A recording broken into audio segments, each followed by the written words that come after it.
Muito boa noite a todas, a todos que estão já aqui conosco, as pessoas que vão nos ver depois.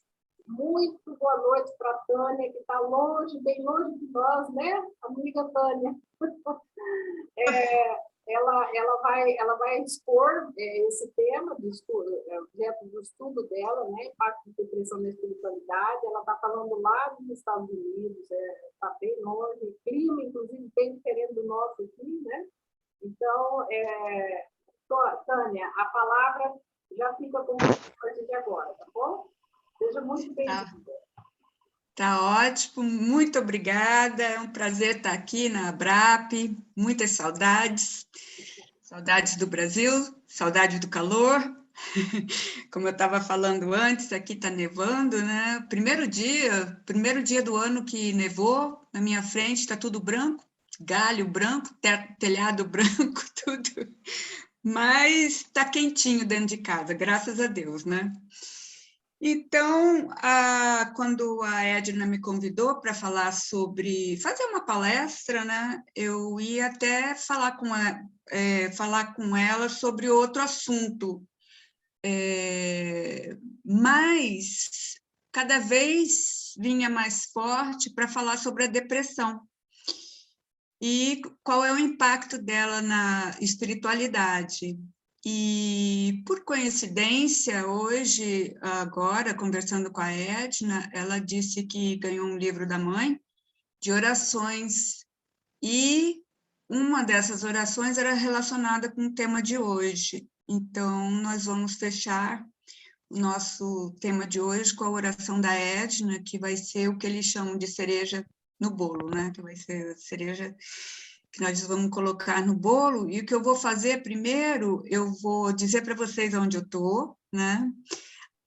Onde eu localizo nesse momento, e depois falar um pouco da depressão, né? O quanto ela é frequente no mundo todo, e descrever um pouco sobre ela, e depois falar sobre o seu diagnóstico, os sintomas e os tratamentos, e como ela afeta a espiritualidade, e como que nós podemos contribuir para ajudar as pessoas próximas, ou aquelas que entram em contato com a gente, a direcioná-las a, pelo menos, tentar tirá-las dessa situação, encaminhando para a pessoa certa, para o lugar certo, né?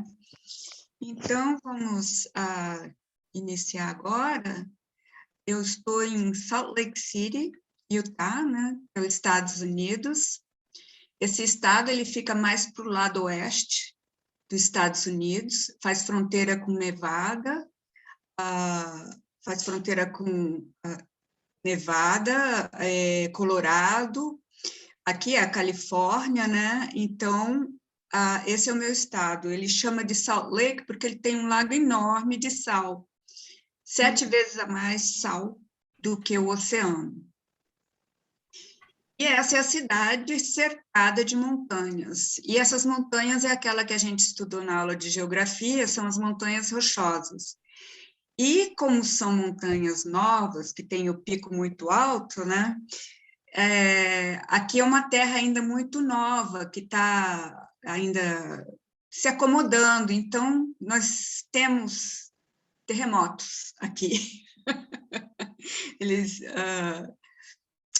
Aqui é como está agora, nós estamos no outono, e as árvores, elas começam a mudar de cor, elas começam a ficar amarelada e vermelha, para as folhas caírem, e quando a neve chegar, elas não pesarem e não quebrar o galho. Você vê como que a natureza é, né? Como que é tudo muito perfeito e sintonizado.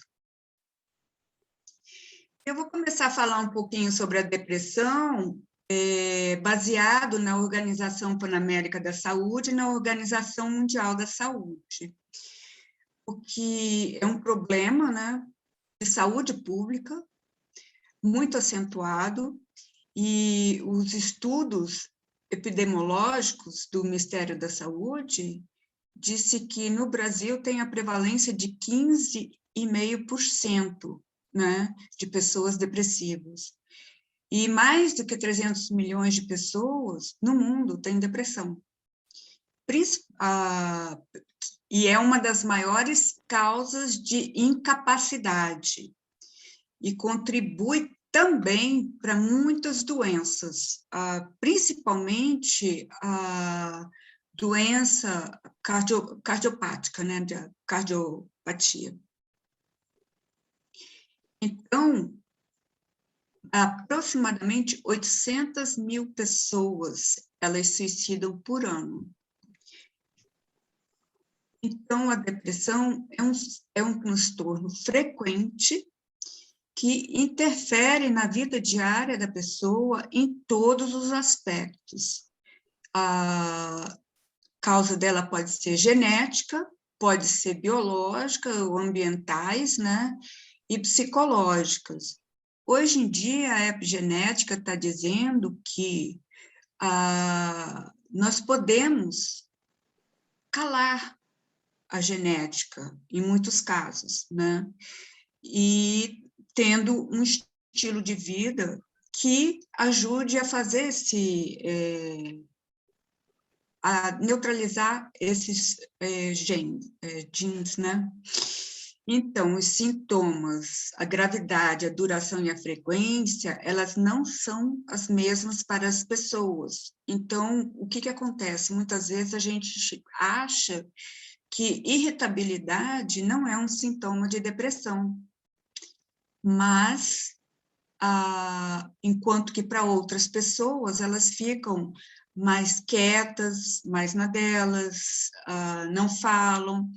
Então, não é por aí. A depressão, ela tem vários sintomas e variam de pessoa para pessoa. E acontece com maior frequência em mulheres. E a depressão mata. Ela mata, ela leva a pessoa ao suicídio. Quais são os sintomas da depressão? Eu vou falar de alguns, é um tópico muito extenso, eu vou tentar me abreviar o máximo possível, que a gente tem um limite de tempo, mas uma coisa que eu gostaria de deixar bem claro aqui é que a depressão não é tristeza. Ela não é alterações do humor devido aos acontecimentos da vida diária. A depressão, ela é uma doença. A tristeza é uma emoção básica, como a raiva, como a alegria e como o medo. Então, a depressão, ela tem vários tipos, vários níveis de intensidade. Temos a intensidade leve, moderada e a intensidade grave, né? A leve, a pessoa, ela pode realizar um trabalho, mas ela se esforça. Não é como antes, quando ela está com uma depressão leve. Então, ela já começa a reduzir as atividades sociais. E ocorre um leve prejuízo no funcionamento global da pessoa, como trabalho, como afazeres domésticos, o dia a dia da pessoa, já há uma interferência.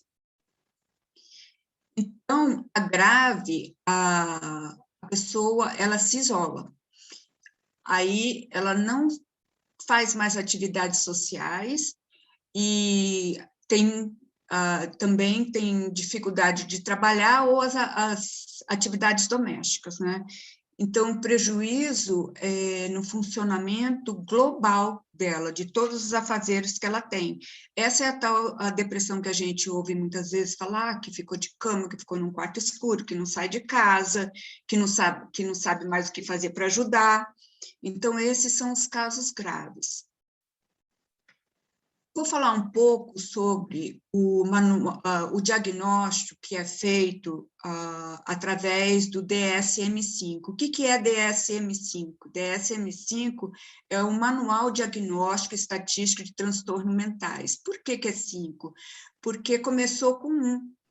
Então, começou com DSM, depois foi mudando, pesquisas foram definindo outros tipos de transtornos, e de tempos em tempos ele é editado e novas doenças ou doenças que estavam no diagnóstico, eles são mudados ou adicionados, né? Então, nesse diagnóstico, a pessoa tem que, para ser diagnosticado de acordo com o DSM-5, a pessoa tem que ter pelo menos 2 semanas de duração dos seguintes sintomas, tá? Tem que ter, de qualquer forma, que é o humor deprimido e a diminuição do prazer. E os outros 4 pode estar dentre esses 8, que pode ser perda ou ganho significativo de peso, insônia ou sonolência excessiva, agitação ou retardo psicomotor, fadiga ou perda de energia, muito cansaço, sentimento de inutilidade ou culpa excessiva e inapropriada, a capacidade diminuída para pensar ou se concentrar, ou indecisão, pensamentos recorrentes de morte, ideação suicida, com ou sem plano. Então, esse é o diagnóstico que o DSM-5 são as diretrizes, né? Só que é mais complexo do que isso, e a pessoa não é diagnosticada só com DSM-5, ela tem que passar por uma entrevista, tem que passar por uma avaliação de profissionais na área, como psiquiatra, psicólogos, neuropsiquiatras, né, para chegar a esse diagnóstico. E um dos maiores problemas que a gente tem é a falta de pessoas, de profissionais que fazem o diagnóstico adequado. Às vezes, eles não diagnosticam, ou às vezes diagnosticam de forma inadequada. Então, os sintomas, eles variam na intensidade, como eu falei, leve, moderado e grave, e um dos mais importantes são perda de interesse e prazer. A energia da pessoa é reduzida. Então, por isso que muita gente acha que é tristeza, porque a pessoa não tem mais prazer nas coisas e está com pouca energia, e a tristeza a gente às vezes fica desse jeito. Mas não é por aí. Então, a diminuição das atividades em geral, por pelo menos 2 semanas. A pessoa pode ter ansiedade, sono, como eu falei, perda ou ganho de apetite, e sentimento de culpa. O sentimento de culpa é bem complicado, e é como se fosse uma bola de neve, porque a pessoa ela é vista que ela devia, conversando com as outras pessoas, a maioria das pessoas não leva a depressão a sério. Elas acham que a pessoa está sendo preguiçosa, ou que é fraqueza, ou fala, ou faz isso, faz aquilo, e não entende por que a pessoa não faz, né? Então, ela não faz porque a conexão neuronal dela e outras partes da biologia dela não estão funcionando adequadamente.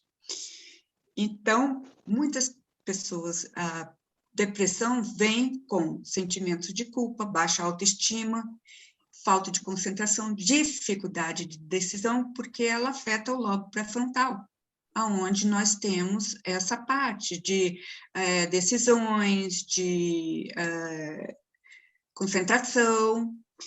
Então, nós temos também os sintomas físicos, que é um cansaço além do normal e problemas digestivos. Muita gente nunca imaginou que, né, poderíamos ter problemas digestivos, como dor de barriga, má digestão, constipação, azia. E, quando faz as coisas, ela faz de uma forma lentificada, ou, muitas vezes, agitada. Dores também são consequências da depressão. Muitas pessoas têm dores de cabeça, dores no corpo, e ela basicamente reduz ou elimina da sua vida o funcionamento social. A boa notícia é que existem tratamentos. Existem tratamentos, principalmente psicoterapêuticos, que foram já testados cientificamente e que dão resultados. E também existe, recentemente, há um entendimento de quando usar a medicação. Geralmente, nas depressões que são leves e moderadas, muitas vezes não é necessário de usar medicamento, mas da moderada para grave, que é recomendado. Os tratamentos que são efetivos para depressão, qual é a problemática, né, em relação ao tratamento? Primeiro, as pessoas não recebem. Segundo, não tem recursos, não tem como. Outra, às vezes, é deficiência de profissionais treinados, dependendo de onde ela se encontra. E os preconceitos em relação a transtornos mentais. Quando eu leio, quando eu vejo essa questão dos preconceitos de transtornos mentais, eu gostaria de lembrar para as pessoas que o cérebro é como um estômago, o cérebro é como um intestino, o cérebro é como qualquer outro órgão do nosso corpo. Então, como outros órgãos, como nós temos diabetes, como nós temos problema com outros órgãos do nosso organismo, nós temos também com o cérebro. Então, nós criamos esse tipo de preconceito, né, que isso acaba impedindo que muita gente utilize e faça tratamentos, por, às vezes, vergonha ou sentimento de culpa e devido a esse preconceito. E avaliações inadequadas, né? Então, as psicoterapias, esse artigo é um artigo internacional do Canadá, e eles verificaram que as psicoterapias que ajudam é a farmacológica, né, medicamentosa, e intervenções psicoterapêuticas. E esse artigo destaca 3 delas, que é a terapia cognitivo-comportamental, interpessoal, e a que eles chamam de supported therapy, que é de apoio, né? Quando a pessoa chega, ela é ouvida, ela ventila os seus sentimentos, e ela é direcionada nessa terapia. Agora, uma delas, que é super importante, é a ativação comportamental. Eu não sei se vocês já tiveram a experiência de estar próximo de alguém ou conviver com alguém que tem depressão. Uma das maiores dificuldades é você fazer com que a pessoa haja ou faça alguma coisa, né? Então, por isso que nós temos que entender o que é depressão para poder ajudar amigos ou pessoas próximas. Porque, às vezes, o que é uma ativação comportamental para nós comum, para essa pessoa é muito difícil. Por exemplo, uma caminhada.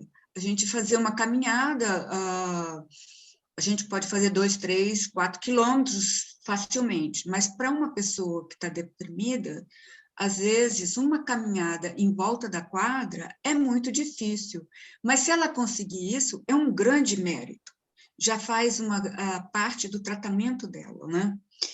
E nessa ativação comportamental, existe também a questão de incluir pequenos eventos prazerosos.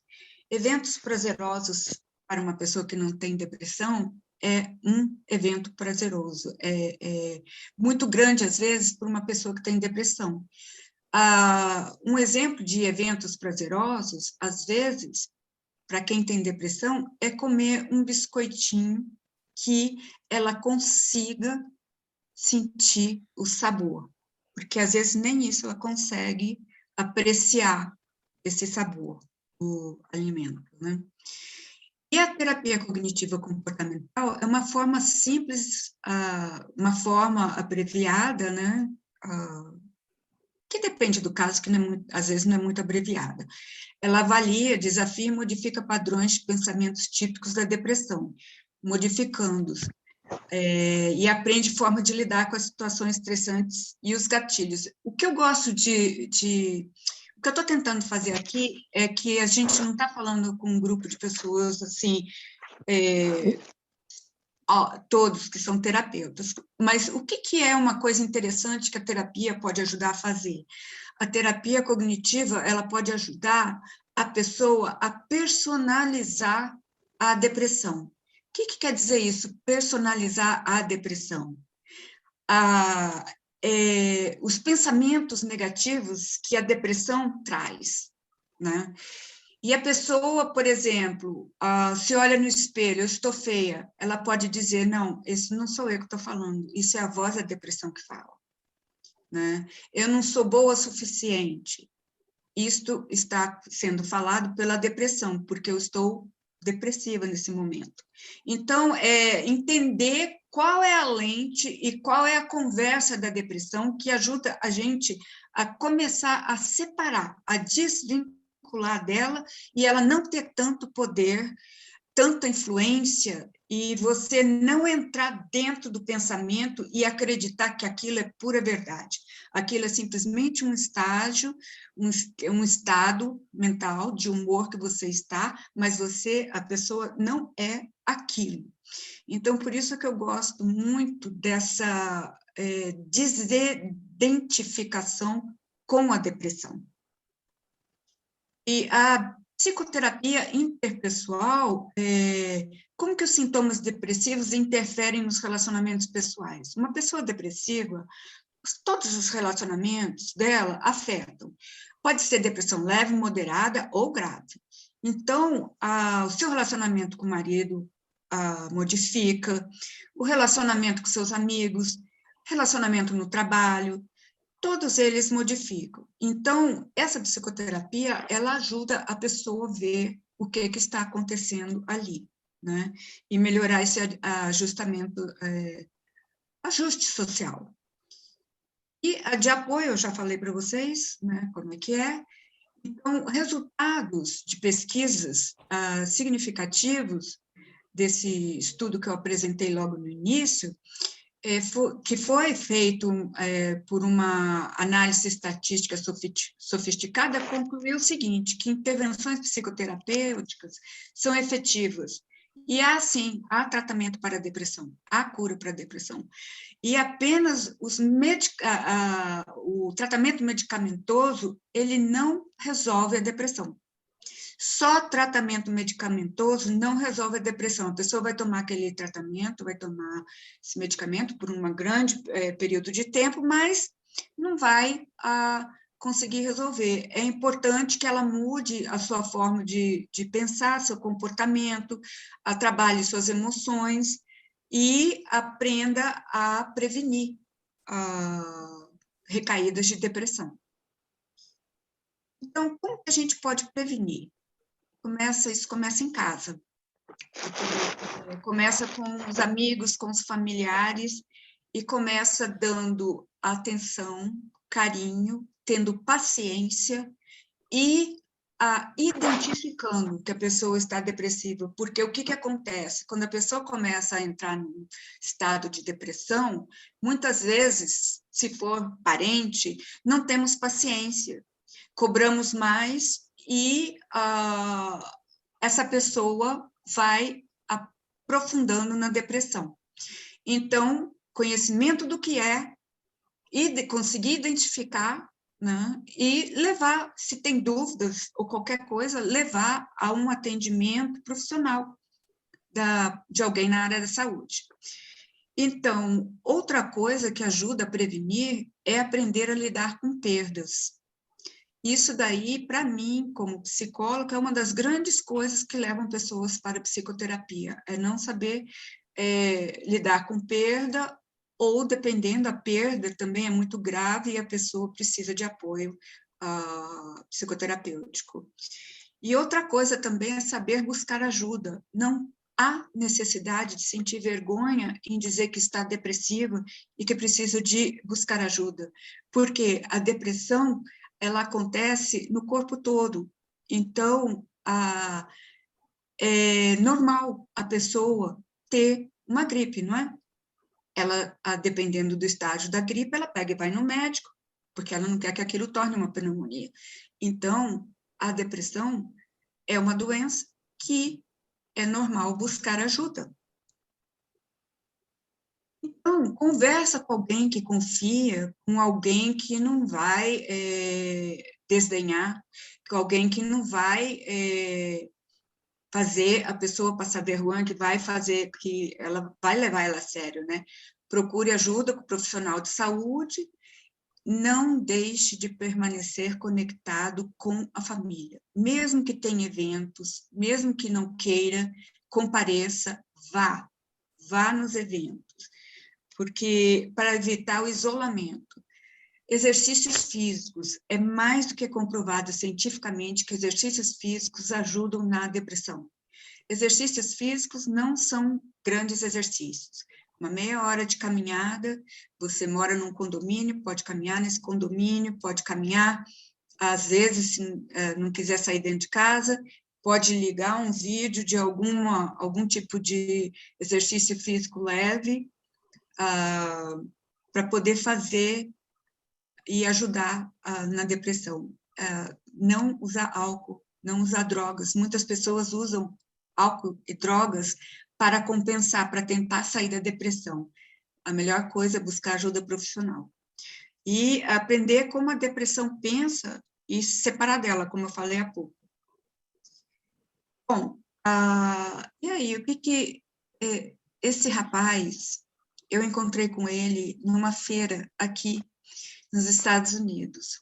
O que aconteceu? Esse rapaz, ele deve, eu não sei muito bem a idade dele, mas ele é bem jovem, e ele morava em Washington State, né, estado, perto da praia. O que ele fazia? Ele buscava na praia pedras em formas de coração, e ele colecionava, e ele também dava aula de espanhol para os seus alunos, né, no ensino no terceiro grau, acho que até esqueci que eles chamam aqui de high school, né?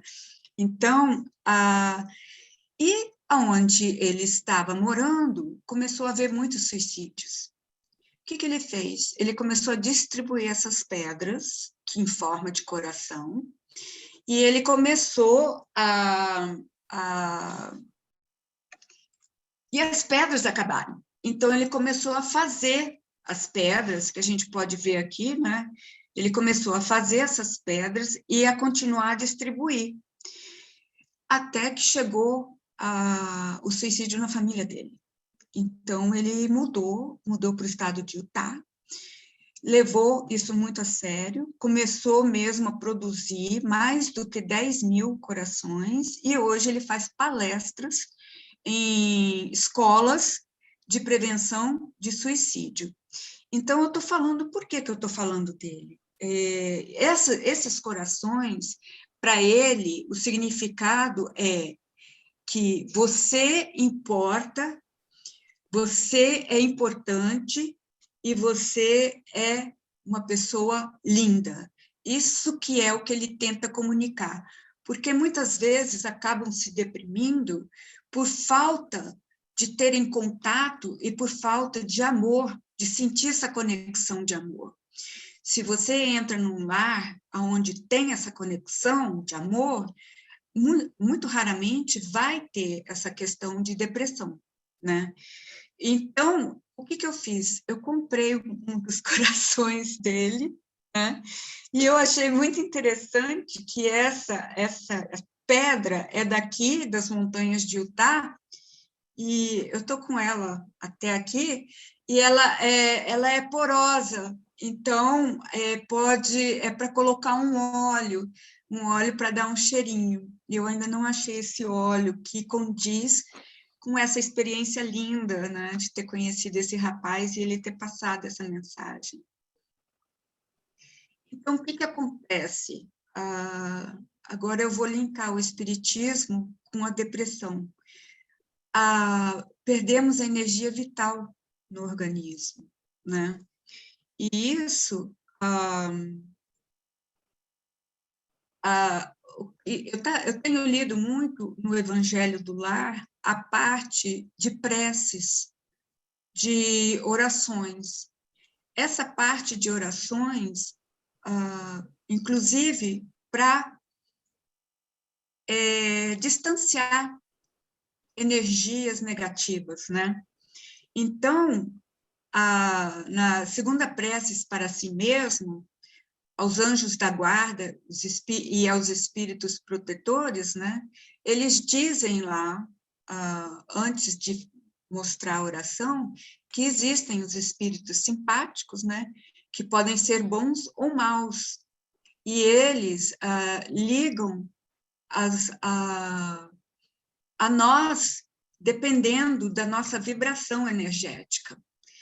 E nós temos também, existe também os espíritos sedutores, né? Que têm a meta, ou a função, ou o objetivo de afastar-nos do caminho do bem e de sugerir maus pensamentos. E eles têm uma sintonia muito forte com a depressão. Então, nós, como espíritas, nós sabemos que nós, dependendo do nosso nível de energia, ou dependendo desse nível, atraem esses outros tipos de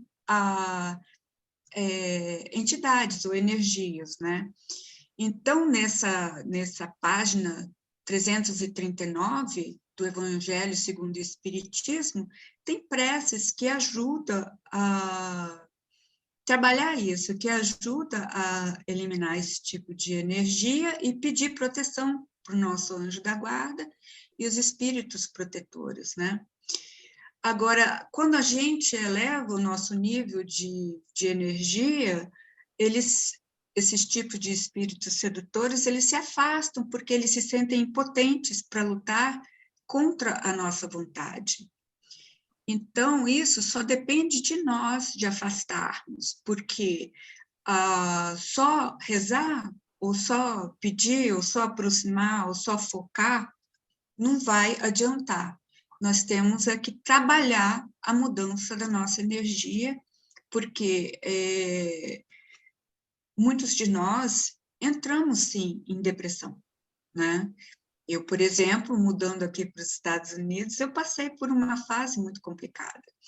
E foi por isso que eu comecei a ler essa parte do Evangelho segundo o Espiritismo, e eu vi a gravidade que pode ser, mas, ainda bem que com inspirações e tudo, eu conectei na hora o que estava acontecendo, e parece mágica, mas não é. Um minuto que eu conectei isso, o que estava acontecendo, esse tipo de atração e os o comportamento, né, que eu tive, que me assustou, na hora eu pude conectar e entender, e parecia mágica, mas esse funil depressivo, eu saí dele rapidamente.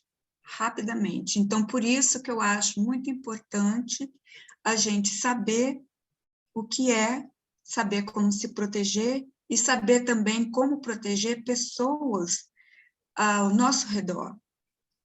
O Espiritismo, ele trabalha muito na questão da caridade, e caridade aplica muito a ajudar a um amigo ou uma pessoa próxima, ou que teve contato com a gente, segurar na mão e conseguir levar para o outro lado, levar para um lado da esperança, um lado da vida, porque nós estamos aqui para curtir, para viver, para ser feliz e para apreciar o sol, para apreciar a neve, para apreciar o quente, o frio, a natureza, as pessoas.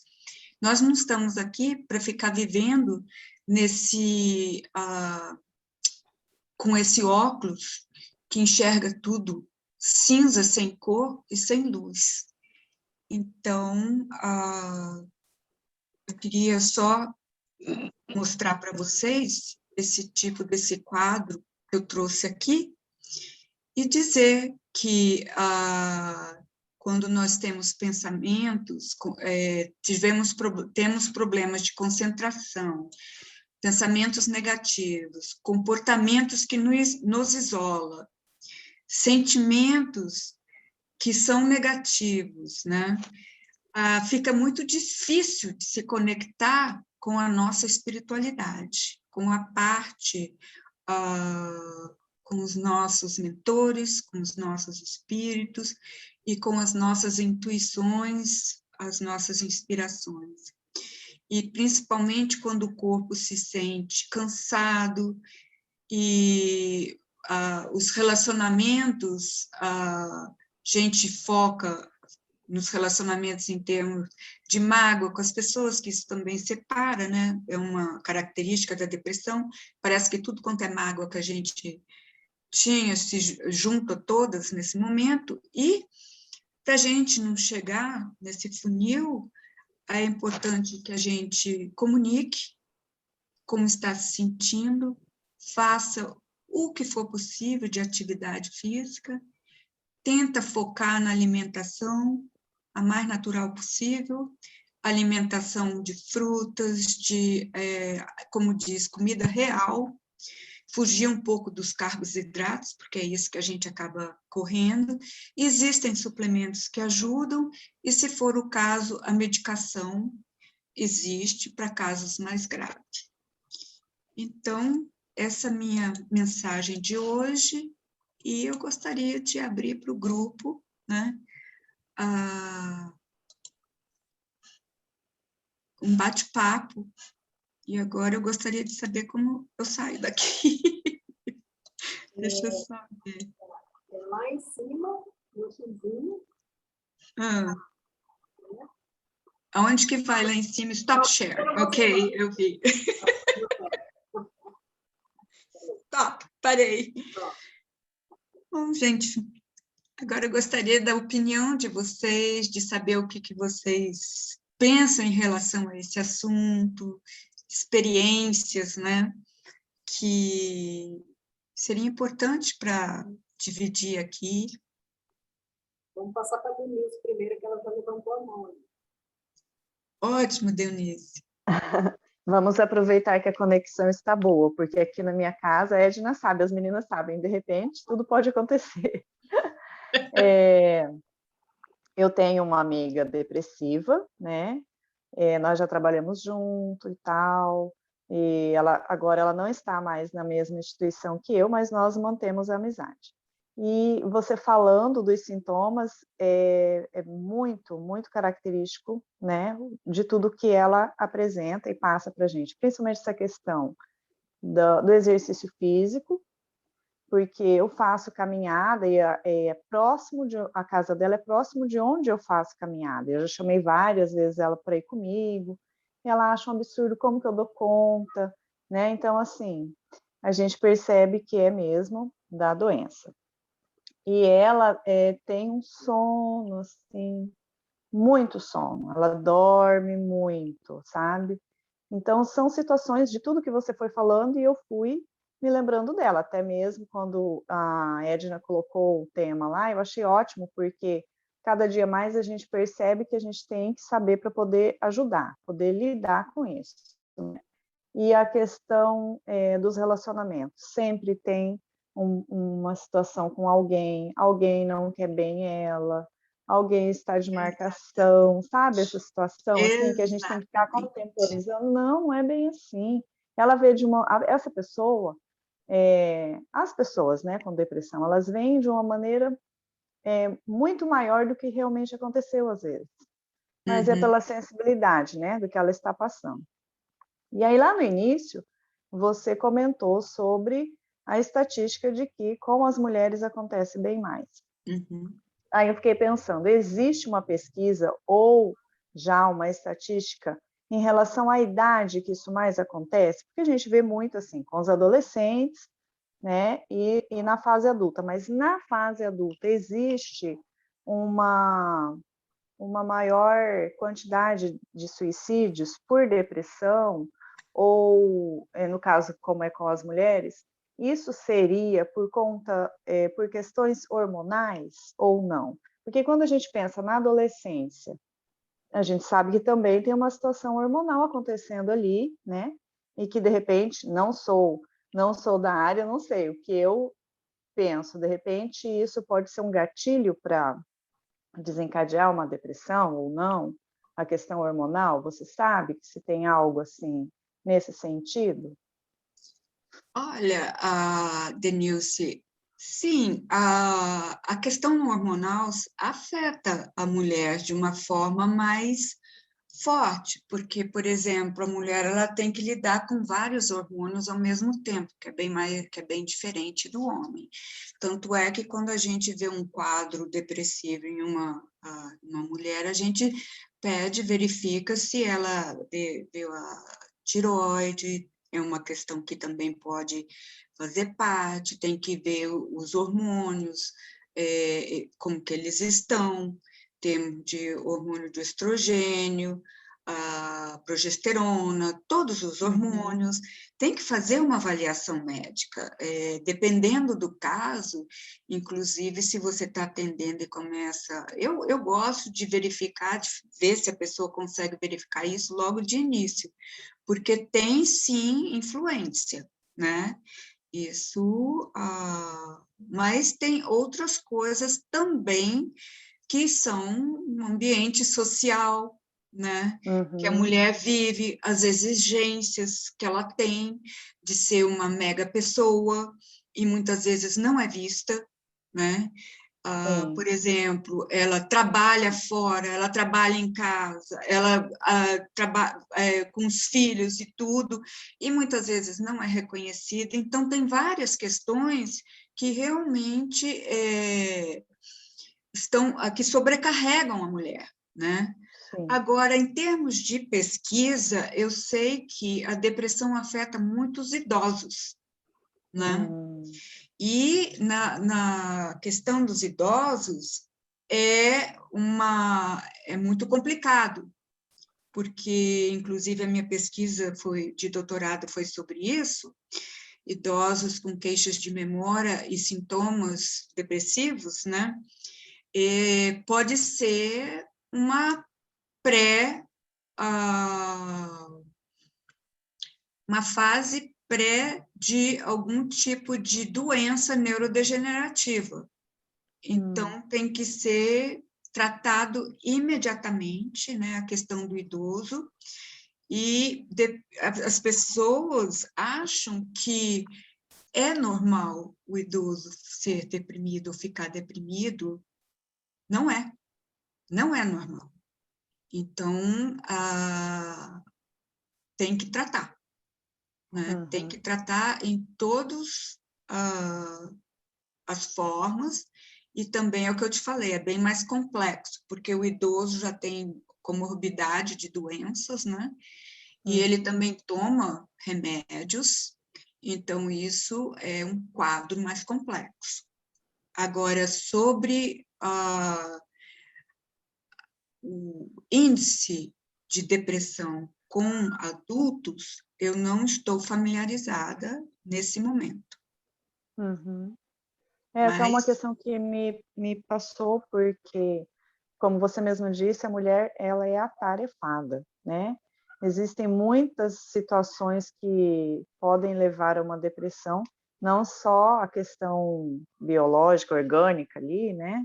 Que seria, no caso, hormonal, mas, assim, eu fiquei pensando principalmente no momento da menopausa, né? sim, Que é uma mudança total. Então, assim, e de repente ela já vem trazendo situações e sentimentos, né? Desse longo prazo de vida, de ser mãe, de ser dona de casa, profissional, que muitas vezes a mulher ela abraça muitas tarefas, e aí é um conjunto, é um somatório, né? Uma somatória de tudo. Deunice, veja bem, na fase de adolescência, o que acontece? A criança sai, né, daquela fase e vai para a adolescência. O que acontece aí? Uma mudança brusca em termos hormonais. E na menopausa é o contrário. Uma mudança, é a presença hormonal, que começa a ser intensa no organismo, e o outro começa a ter uma redução drástica hormonal no organismo, né? Sim. Então, realmente é uma fase que acontece muito muitos problemas em relacionamentos, porque o que o que a mulher conhecia do corpo dela, de repente fica tudo estranho. Ela não consegue entender mais o que está acontecendo e o que ela fazia antes não aplica mais nessa fase. Então, por isso que eu acho a questão da prevenção e do conhecimento muito importante para passar por essas fases. Eu acho que você identificou uma das piores fases da mulher, em termos de depressão. Algumas podem passar maravilhosamente bem, né, nessa fase, mas a maioria sofre. Então, tá ótimo, obrigada. Obrigada a você. Você poderia falar para a gente um pouco sobre a depressão endógena e a depressão exógena? Você tem algum conteúdo para passar para a gente em relação a isso? Eu falo mais sobre a questão da depressão orgânica, né? Que muitas vezes, isso tem sido muito falado hoje em dia, que é a genética, a parte da genética, né? Da depressão. E a epigenética está vindo para dizer que existem possibilidades, sim, de calar esses genes e não serem manifestados. Tem uma pesquisa que foi feita sobre Alzheimer, era num convento, foi feita num convento com freiras. E foi uma pesquisa longitudinal, né? Naquela época, não tinha tanto acesso à ressonância magnética como tem hoje em dia, era feita uma biópsia depois que as pessoas faleciam. E foi identificado que no cérebro de muitas dessas freiras tinha tecidos de Alzheimer. E a pergunta foi, por que não manifestaram? Então, aí vem a epigenética para explicar que pode, sim, ser calado, em muitos casos, os genes da depressão por meio de estilo de vida, o que eles chamam de mindset, né? Como você enxerga você, o mundo e o outro, exercício físico e a qualidade de vida que as pessoas têm, sim, ela interfere. E eu acho que, por exemplo, na minha prática, uma coisa que eu vejo muito, que leva a pessoa à depressão, é relacionamentos, né? E o que é que falta nesses relacionamentos é a habilidade de se comunicar, porque a comunicação ela pode muito trazer vergonha, trazer sentimentos de ser inadequado. Quando a gente fala de um comportamento, em vez de falar de um comportamento, a gente fala da pessoa, quem ela é, em vez de falar do comportamento que ela teve. Por exemplo, geralmente as conversas, elas começam, você fez isso, você fez aquilo, por que você é isso, por que você é aquilo, em vez de começar, tem uma forma, inclusive o livro Comunicação Não Violenta, que é fundamental, como a gente se comunicar para obter o que a gente quer do outro, né? Nós precisamos de nos relacionar, precisamos de relacionamentos sociais, então o que a gente fala é, eu me sinto assim quando você faz, não é que você faz isso e eu gostaria que, ou você pode fazer isso em vez do que você está fazendo. Então, essa é uma forma que você abaixa, né, a a defesa do outro e consegue transmitir o que você quer. Então, seria uma redução em termos de forma de depressão pelo meio ambiente, né? A depressão causada por eventos do meio ambiente, de relacionamentos, de comportamentos. Então, seria mais ou menos isso que eu poderia falar. Não sei se respondeu a sua pergunta. Não, tranquilo, foi bom, foi até mais. Outra coisa que eu conheço algumas pessoas, alguns homens, né? São poucos, mas eu conheço, porque na pesquisa está a maioria mulheres, né? Mas a depressão em homens é bastante desafiadora, sabe? Assim, eu não sei se o tratamento, né, já que o homem tem essa produção hormonal é diferente, né, tem a questão cultural para o homem é diferente, né, eu não sei se a forma de manejo, né, para o homem poderia ser um pouco diferente também, ou o manejo ele é igual, sabe, para essa doença. Achei muito interessante você falar, e você frisou bem isso, diferença da tristeza, que é uma emoção, para a depressão, que é uma doença, né? Lembrei muito da questão do alcoolismo, né? Que as pessoas acham que é um mau hábito, né? E, na verdade, é uma doença. Então, assim, a gente tem que ver isso com mais seriedade, né? E mais, assim, solidariedade com as pessoas que têm esse tipo de doença, né? E tem que ser tratada como tal. Mais seriedade nesse tipo de doença, sabe? Então, era isso. Acho que eu não sei, na verdade, voltando à primeira fala, seria mais assim, será que tem algum manejo, né, diferenciado ou não, para o tratamento, no caso da psicologia, né, psiquiatria eu não vou entrar, da psicologia, na questão do homem, sabe? Tem sim, Edna. E eu acho outra coisa, o homem, além de tudo, ele tem que enfrentar, né, essa crença de que não é ok para o homem sentir depressão. E cada vez mais homens estão deprimidos, sim. Homens são seres humanos, como qualquer outro ser humano. Homem sofre, homem lida com perdas, homem tem todos os direitos, homem pode chorar. O que você fala para um menino quando é pequeno? Não chora, né? Primeira coisa que a gente fala é para não chorar. Então, ele é um ser humano e o interessante, eu acho que isso vai para todos, mas mais para o homem, às vezes ele apresenta a depressão de uma forma mais agressiva, né? Com irritabilidade, com agressividade, com mau humor. Ou Talvez... com extrema passividade, Tânia, também. Com extrema passividade. Tá? Exato. Tipo, parece que é uma aceitação, né? Isso.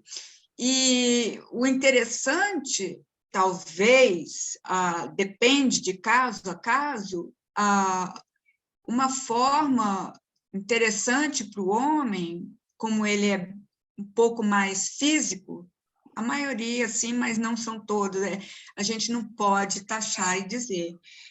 Talvez uma coisa muito importante seria alguma atividade física pequena, breve, né? Que seja fácil. Aí você tem que sentar, você tem que conversar e ver o que é que essa pessoa poderia fazer em termos de atividade física que ele não sentiria um fracasso e não realizar. Porque a gente tem que tomar muito cuidado nisso. Inclusive, Denilce, na questão da sua amiga, se você talvez convidasse ela para dar uma volta na quadra, ou só assim ir e voltar, talvez ela conseguisse ir com você. Você entendeu? Sim. A justificativa dela é que eu vou caminhar no momento que ela está dormindo. Eu já tentei levá-la, né?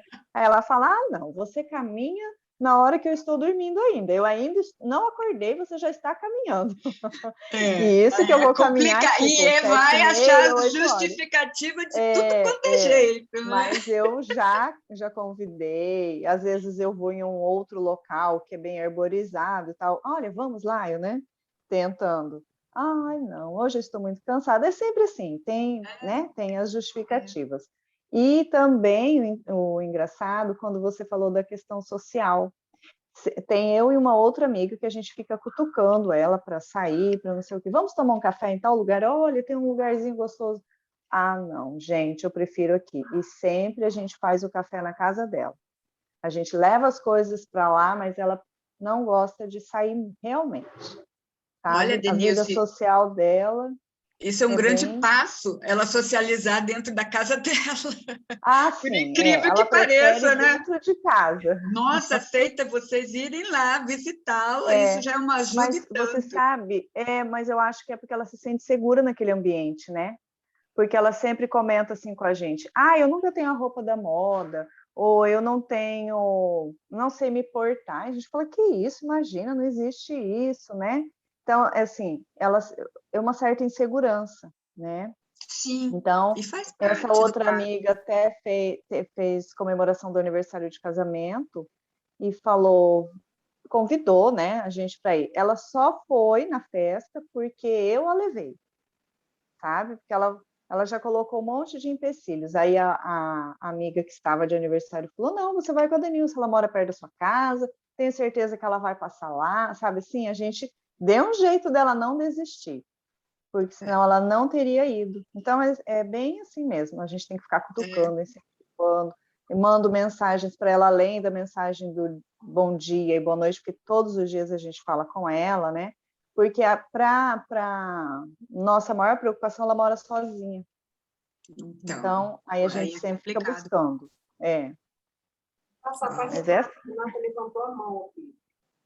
A Renata. Oi, Tânia, tudo Oi, bem? Renata, tudo bem? Que bom te ver. Pois é, estamos aqui. Você está aí, hein? Está longe. Estou numa geladeirinha aqui, Então, cheio de neve. imagino. Tânia, no livro Vitória sobre a Depressão, da Joana, tem na época que eu li, eu até achei interessante, porque assim a Joana ela vai assim nas sombras da questão, né? Uhum. E eu achei muito interessante isso que ela comentou, que ela colocou ali, né, no livro, em que a depressão tem como uma das suas sombras, né, a rebeldia, Sim. o comportamento rebelde, né? Que é assim, que é um comportamento rebelde diferente daquilo que a gente entende como rebelde na nossa sociedade. A gente entende assim uma pessoa rebelde como uma pessoa que assim que tem iniciativa, que se rebela, que é revolucionária, que é bocuda, que não sei o quê, papapá, né? E eu falei, ué, mas por que será, né, que na sombra uma das sombras, uma das coisas, né? Um dos comportamentos que está na sombra da depressão é rebeldia. É uma rebeldia diferente, é uma rebeldia contra a vida, contra aquela situação que está vivendo e que não faz não tem uma ação de mudança, né? Aí se rebela ficando doente e acaba tendo um comportamento autodestrutivo e também destrutivo, que é aquela questão de destruir o outro. Isso também é um ato de rebeldia, né? Porque assim, a gente sabe muito bem que conviver com depressivo não é fácil. Não. É muito difícil conviver com um depressivo. Então, assim, ele faz também, traz o sofrimento para aqueles que estão na volta, né, dele.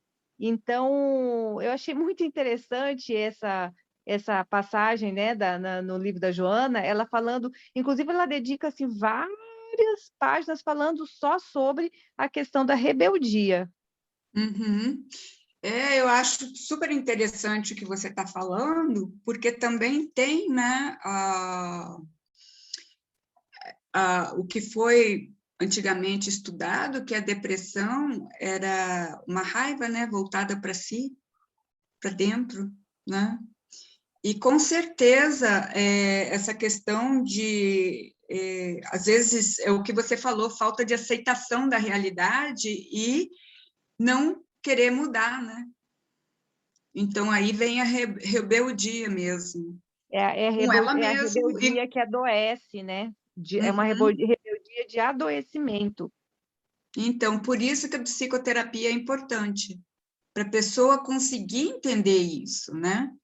Ela conseguir entender da onde, o que é que está sustentando essa situação. Por isso que só o medicamento, no tratamento da depressão, não resolve.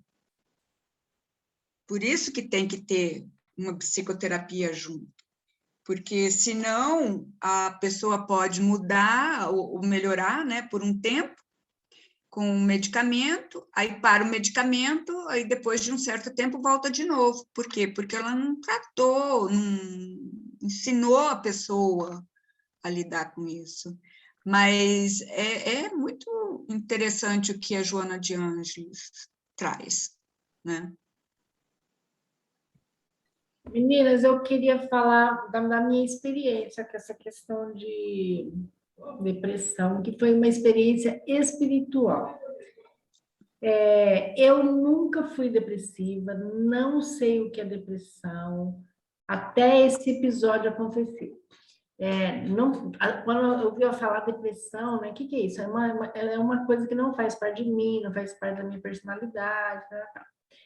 Mas isso, alguns anos atrás, acho que já faz uns 8 anos, até foi isso que me levou para o Espiritismo, para estudar o Espiritismo, porque eu falei, nossa, eu era uma curiosa do Espiritismo, né? Lia romancezinhos aqui e tal. E aconteceu um episódio, que eu não vou falar aqui qual foi o episódio, mas eu fiquei durante 24 horas sob a influência de uma pessoa que já havia falecido. A história me deixou bastante claro que aquela pessoa estava perto de mim. E eu fiquei durante 24 horas sentindo sensação de depressão. É horrível. Nunca. Hoje eu falo que eu sei, eu entendo o que é ser depressivo. É algo que nada tá bom, é uma angústia interna, é uma sensação que nada, você não quer fazer nada, é uma dor, é uma coisa inexplicável. Assim, é uma sensação muito difícil. Mas eu percebi que não era meu aquilo, né? Aí eu tentei lutar, acordei de manhã, falei, não, vou caminhar, peguei um tênis, fui caminhar, andei 2 quadras, sentei no banco da praça e comecei a chorar. Chorava, e aquela angústia, uma sensação de angústia, uma coisa ruim, blá, blá. E fiquei 24 horas nessa situação. Depois aconteceu o episódio que essa pessoa saiu, foi embora, blá, blá. E eu, terminando esse episódio, eu senti sensação de felicidade. Essa pessoa ficou feliz com o que eu tinha feito. Então, assim... E aí, nesse momento, eu falei, gente, então esse negócio de influência espiritual é de verdade esse negócio? Porque até aí, para mim, era algo que eu lia nos livros, né? Então, aí para mim, aquilo foi muito impactante. Eu falei, então... quer dizer que eu não domino aquilo que eu sinto, que eu penso e que eu sinto, né? Eu posso realmente receber influência de uma situação? E a resposta foi sim, você pode, né? Porque foi o que aconteceu comigo. E foi até a partir disso que eu falei, não, então eu vou estudar como que é isso. Porque, assim, se isso é possível, se isso acontece, como aconteceu comigo, a gente precisa saber lidar com isso, né? Então, assim... e na literatura espírita fala bastante a respeito disso, né? Dessas aproximações, né? Essa pessoa, por exemplo, ela não era uma situação que ela queria me fazer mal, nem nada, mas só o fato dela estar próximo, talvez fosse um estado dela, né? Ela depressiva, eu acabei sentindo toda essa sensação dela. Então, assim, a gente também precisa fazer também esse olhar, né? Como você falou, assim, de estar sempre buscando pensamentos positivos, oração, buscar essa coisa de uma espiritualidade superior, né? Tentar ir para isso também, para que você não fique nesse astral, né, se ligando a outros seres depressivos também, né? Porque você vai se conectar com seres que estão ali naquele lugar de depressão, né? E isso a literatura espírita traz, né? Como você também trouxe, né, na obra de Kardec. Então, assim, então o tratamento eu vejo assim, o tratamento da depressão, ela tem que ser um conjunto de tratamentos, né? É o tratamento da psicoterapia, né, para você compreender essas causas, né, essas baixas autoestima, o que está acontecendo, né, baixa autoestima, culpa, né, normalmente está presente, né, no estado depressivo, né? Para elaborar essas questões, medicamento, que quando precisa, porque às vezes né, a medicação ajuda a pessoa a sair disso também, e também esse cuidado com esse lado espiritual, né? Como que, né? Com o que eu estou me conectando espiritualmente, né? Eu tenho esse hábito de ter pensamentos positivos, de fazer oração, de se conectar com uma coisa mais elevada, ou estou sempre nesse lugar, né? Afundado, né? Energeticamente, né? Então, eu vejo a depressão assim, precisa ser atacada de todos os lados, né? Não vai ser, como você já falou, né? Não é só a medicação que vai resolver, a psicoterapia tem que estar presente, e a pessoa também precisa desenvolver esse lado espiritualizado, né? De se conectar com essa espiritualidade mais positiva, né? Ela é multifatorial, né? Tem várias áreas, alimentação, exercício físico, medicamento, suplemento, psicoterapia, espiritualidade, né? E manter um estado. E também, assim, às vezes a gente passa por... Às vezes é complicado, né? Sair desse estado, por isso que tem que buscar ajuda de pessoas que entendam sobre esse assunto, porque quando ela é grave, né? E tem gente que tem condições de sair e outras não. E quando não tem, tem que buscar ajuda. E se for problemático em termos de recursos humanos, de recursos financeiros, o Estado também oferece várias possibilidades, né? A ABRAP, né? Edna, oferece. Hoje apareceram 3 casos, os 3 casos, a queixa principal era a depressão, impressionante. E vai chegar mais uma semana que vem. Tá vendo? Encaminhei para triagem. Depressão grave. Grave. E é assim, né? Agora começou a pipocar, agora porque na BRAP, né, Renata? Cada época é um tipo de situação, né? Sim. E agora passamos por várias. Claro que a grave, hoje eu atendi uma grave também, a grave está ligada aí com ideação, né? Ideação e suicídio, né? Porque aí o pensamento, ele corre para esse lado, né? É a fuga de alguma coisa, aquilo que está incomodando, né? E segundo Jung, a depressão é uma pressão para dentro, né? É uma pressão para dentro, então, assim, é angustiante mesmo, para quem está sentindo, né? Por isso que você fala, é uma doença e precisa ser cuidada mesmo, e não pode deixar agravar demais, né? Porque eu mesmo, agora essa pessoa já até desencarnou, mas o senhor, quando ele veio para mim, não foi pela BRAP, não, ele tinha mais de 80 anos, e era uma depressão grave e crônica. E ele morreu em consequência disso, não conseguiu sair mesmo, sabe?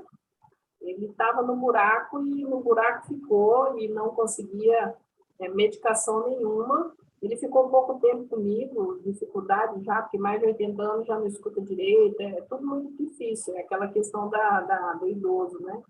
E ele acabou desencarnando mesmo, sabe? Assim, com pouca melhora. E era um homem, agora eu lembrei desse caso, é um homem, sabe? Daqui a pouco vai ter que fazer grupo, né? De pacientes com depressão na ABRAP. É verdade. Sabe por quê? O grupo, ele é muito interessante, porque quando a pessoa está depressiva, ela acha que ela é a única, né? Que tem esse problema. E o grupo ajuda a ver que não. Ajuda muito o apoio do grupo. Vamos ver, né? Vamos ver com essa com essa nossa chamada aí, se tem alguma colega que se voluntaria, né? No, fazer um grupo, por que não? Com esse tema ano que vem. Sim, Né? sim. Vamos deixar aí para a espiritualidade, né? Nos ajudar, nos auxiliar aí, para que a gente consiga. Né? É, porque aí você atende várias pessoas ao mesmo tempo e elas começam a identificar que os outros também sentem e que é uma doença, que tem uma forma de pensar, que tem uma forma de agir no corpo. É que a Então, depressão ela não é uma doença visível, né? Ela não é uma ferida aberta, né? verdade. Ela é para dentro. Então, eu ando ouvindo já bastante Eu te conheço, Tânia, eu acho que foi de um seminário que a ABRAP lá de São Paulo promoveu, e acho que a Ercília estava participando, e mais outras. Eu te conheço, acho que desse dia. Eu acho que foi ano passado, no começo do ano, não me lembro mais, mas eu me lembro, sim, das suas colocações. E a depressão ela já está sendo mesmo, sobretudo a partir dessa pandemia, né? Como uma outra pandemia, é uma pandemia. Eu quase falei isso no começo, quando eu estava falando, eu quase falei, lembra quando eu comecei a falar de quantas pessoas e tal, eu quase falei, não, a pandemia da depressão. É a doença do século, né? A doença do século, porque as pessoas estão assim decepcionadas com o decorrer da humanidade. A humanidade está enlouquecendo, está enlouquecida, né? Muita coisa Todo mundo sem mudou. Deus, sem base religiosa, sem base familiar, sem base. Quando tira a base, tira tudo, né? Está sem chão, está num movediço, né? Quando você estava falando colocou você e Edna falando sobre os homens, né? Nós temos 2 filhos homens, eles não estão aqui, estou falando que eles não estão aqui, mas quando eles eram pequenos, o mais velho chorava para dentro. O mais novo chorava para fora, que a 3 quarteirões todo mundo ouvia o mais novo chorar. E aí eu ficava assim, muito tonta, assim, muito perdidinha, né? Se eu achava que o outro era demais. Eu tive essa graça, Deus me deu assim, 2 opostos de espíritos bem diferentes, bem distintos, para eu levar um pouquinho mais a sério a minha profissão e a minha maternidade em casa. Então, era full time, né? Eu fazia da minha vida um grande laboratório, a maternidade e a minha profissão. Então, quando eu via, que eu entendia que um lá era muito pouco, o outro era exagerado, o outro era quase nada, eu ficava tão perdida. Você estava falando e eu fui voltando no tempo. Eu ficava assim para o mais novo. Para de chorar, mas que choradeira, mas que tudo chora, não é possível, não sabe pedir, falar as coisas sem chorar. E o outro eu falava, tá com vontade de chorar? Chora. Imagina que enlouquecida que eu ficava. Né? Pensa numa mãe enlouquecida. Aí eu falava assim para o outro, chora. Tá com vontade de chorar? Chora. Aí teve uma época que eu comecei a mudar. O mais velho estava com uns 10 anos, o mais novo, diferença de 4 anos, né? Aí o outro, quando já queria chorar, que eu falava assim, isso, chora. Chora, caiu, tá doendo? Então chora, pode chorar. Aí ele foi controlando aquela choradeira dele. Era como é psicologia reversa que vocês chamam, né? Psicologia reversa. Aí o outro eu falava, não quer chorar? Chora, rapaz, mas tem que chorar. Aqui em casa, porque é um homem que não chora, não está doendo? Está com alguma coisa? Então chora. Bom, eu não sei o que virou. Um está com 38 anos, outro está com 34. Nunca, até onde eu sei, buscaram fazer terapia. Mas a minha terapia, o meu termômetro do mais novo, o chorão, que tem até um prato lá em casa que é batizado de menino chorão. Eu pegava o repolho, fazia com arroz refogado, carne de sol, fazia aquela comida bem gostosinha. A hora que eu colocava no prato, ele olhava e começava a chorar, né? Não quero comer, não quero comer. Aí meu marido chegava na hora, rápido, assim, da gente almoçar, e eu ir para o trabalho. Mas você nem experimentou, você está dizendo que você não gosta, mas nem experimentou. Aí, quando ele resolveu experimentar, ele repetia, ele pedia bis. Conclusão, batizamos o prato de menino chorão. Então, hoje, ele casado, foi o que deu para a gente 2 netinhos, 2 tesourinhos. A minha nora, outro dia, estava falando assim, pois é, né? Seu filho, como ele chora, né? Aí ele voltou a chorar. Aí eu falei, ele chora. Chora? Não, ele tem um casal de filhos, né? E a minha netinha está com 4 anos. E agora, Amanda, quando a gente quer falar sério com a Amanda, quer chamar atenção, que eu começo a ameaçar a Amanda, ele chora. Ele fala, não faz isso com ela, não. Aí eu falei, gente do céu, então eu vou ter que fazer terapia, porque está voltando tudo. Enfim, nosso espírito, né, enquanto está encarnado, e a gente vai tendo a oportunidade de nos observarmos, né, com toda a literatura que a gente tem espírita, Joana e etc. É muito bom, né? Você ter linkado com o Evangelho, porque aquela coletânea de preces lá, no último capítulo do Evangelho, fecha com chave de ouro, né? É um manual de conduta o Evangelho, né? Precioso. Então, é o orar e vigiar, né? É saber, olha que depoimento bacana que a Maria deu. Eu adoro vocês, adoro esse grupo, porque é assim que a gente cresce, né? Com os nossos testemunhos, com os nossos depoimentos, a gente abre o peito assim e fala, e a gente vai ensinando para o outro, né? Que o tempo todo a gente tem companhias, né? E que se a gente ficar um pouquinho mais atento, a gente percebe o que é da gente, o que não é da gente. Eu não estava assim, como é que eu fiquei assim, né? 1 minuto atrás eu não estava assim, né? Enfim, é só gratidão, Tânia. Mais uma que a gente... Eu vou dizer para vocês que eu vou aproveitar rapidinho. Talvez seja a última vez que a gente se vê assim, virtualmente esse ano, porque semana que vem é bem provável que eu não vou poder me conectar com vocês. Vou estar reunido lá com a parentela. Muito obrigada para vocês todos, pela iniciativa, por todos que já passaram e vão continuar passando por esse grupo tão maravilhoso, que me faz tão bem. Me faz tão bem. Obrigada, Deus. Obrigada, Joana. Obrigada a vocês todos, viu? Obrigada, Tânia, por essa noite também. Nos fazendo acreditar que a gente precisa ajudar uns aos outros, né? Não tem outra saída. No way. Esse é o lema do Espiritismo, né? Caridade. Com certeza. Então, gente, vamos fazer aquela prece que eu falei desse livro aqui, né? Que minha mãe me deu há uns anos atrás. Ele começa com o Salmo, é o Salmo 42:11, tá? Por que está abatida, ó minha alma? E por que te perturbas dentro de mim? Ele é a salvação de minha face, ó meu Deus. Esse é o Salmo.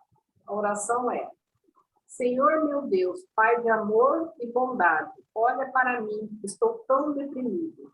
Muitos se assustam quando me veem. Estou pálido, abatido, cansado e sem forças. A luta para garantir o emprego, o bem-estar da família, sempre cercada de más notícias, levando uma vida desgastante, sofrendo contrariedades e constante sobressalto. Estou esgotado. Ninguém sabe o que está acontecendo comigo, mas tu sabes, Senhor. Sabes o quanto minha mente anda perturbada com pensamentos ruins. Sabes também da vontade que tenho de desistir de tudo. Estou pedindo que me ajude, Senhor. Alivia meu sofrimento. Tira este peso de dentro de mim. Dai-me alegria e força para viver. Que o teu Espírito venha sobre mim como a chuva lavando a minha alma de toda tristeza e perturbação. Assim como a escuridão se desfaz com o novo dia, assim será a depressão que estou sentindo. Ela irá se transformar em entusiasmo e energia. Creio que farás isto em mim, Senhor, porque tu me amas e queres me ver feliz. Obrigada, Senhor. Amém. Não por acaso, hoje no culto do Evangelho do Lar, a abertura da prece foi essa, né? Não por acaso. O tema foi bem... A espiritualidade parece que está bem preocupada com a questão da depressão, né? Exatamente. Gente, um beijo, Tânia, muito obrigada, tá? Conte sempre com a gente por aqui, a gente fala virtualmente aqui, está longe, mas tá? Conte sempre com a gente, tá? E assim, em nome da BRAC, né, eu agradeço muito a sua contribuição. Essa fala sua vai ficar gravada, né? A gente vai divulgar. E eu, inclusive, vou passar para as pessoas que hoje buscaram a BRAC, né? Tem uma até que eu passei o link, mas ela não teve força para entrar. Mas eu vou mandar o link para ela. Eu acho que é isso, né, Tânia? Acho que caridade também é a gente passar a informação que possa ser útil para aquela pessoa, né? Para ela ver que é uma doença, que não é ela. Isso, é apenas uma... Quer dizer, falar apenas eu não quero diminuir, mas é uma doença, e não ela. Mas eu é que agradeço o convite, a presença, rever vocês todos. Foi uma felicidade enorme para mim. Para nós também. Rever vocês. Foi muito bom. E um grande beijo a todos. Beijo, e nos encontraremos em breve. Então, Merry Christmas, Tânia. And Happy New Year. A sua nevinha aí. Fica com a sua nevinha. Aí é mais cedo, né, Tânia? Aí é mais cedo, né? Não, aqui é 3 horas. Aqui é 5h56. Aí é 3 horas mais adiantado. A gente encerra... Fica com a sua nevezinha aí, que a gente fica com o nosso sol aqui. Daqui a pouco a gente tem um sol para cada um aí. Aqui a gente já está morrendo de sono e você ainda está tomando chá da tarde. Pois é. Renata, olha bem para minha cara. Meu olho está quase fechando. A cada piscada eu também. Eu estou podre. A gente então encerra com chave de ouro. Beijo, tchau. As atividades da BRAC 2021 com a sua palestra, Tânia. Muito obrigada. Nossa, que lindo. Obrigada. Tá? Obrigada e tchau para todos, e beijo a todos, e Feliz Natal, e Ano Novo também. Nós. Sigamos em paz, orando e vigiando. Tchau, tchau, gente.